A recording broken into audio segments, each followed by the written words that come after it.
তো guys finally জামাই বউ অন্তরার ভাগ্নে সানজিদা বিয়ে করে ফেললো জয়কে। হ্যাঁ, এই বিষয়ে সমস্ত ভিডিও দেখলে বুঝতে পারবেন আসলে ভিডিওটা কি হয়েছে। এই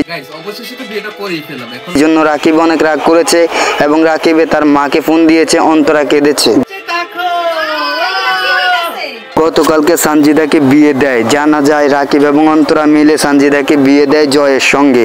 জয়ের সাথে সানজিদার দীর্ঘ 9 মাস সম্পর্ক ছিল। রাকিবে বলল আগে থেকে সানজিদার সাথে জয়ের সম্পর্ক ছিল, এটা আমরা জানতাম না। কিন্তু সানজিদা বর্তমানে বিয়ে দেওয়ার জন্য তার বাবা মা রেডি হয়েছিল।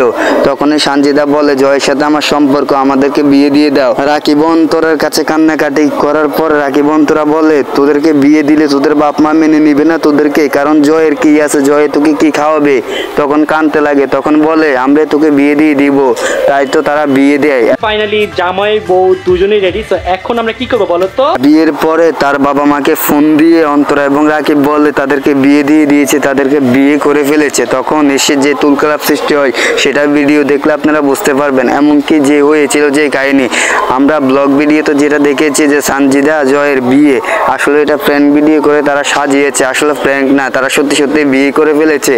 আর বিয়ে করার মধ্যে দিয়ে অন্তরা এবং রাকিব এটা গোপন রেখেছে আমাদের দর্শকের কাছে, দর্শকদেরকে জানিয়েছে তারা সত্যি সত্যি বিয়ে করেনি, এটা প্র্যাঙ্ক ছিল। যেমন রাকিব এবং অন্তরাকে বিয়ে করার পরে সোশ্যাল মিডিয়াতে আপলোড দেয় না এবং জনগণকে জানায় না, সবাই জানে তারা বন্ধু, কিন্তু তারা বিয়ে করে ফেলেছে।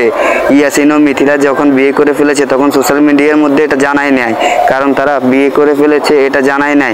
আসলে সত্যি তারা বিয়ে করে ফেলেছে, সেম ঘটনাটাও ওই রকমই হয়েছে, আসলে বিয়ে করে ফেলেছে তারা।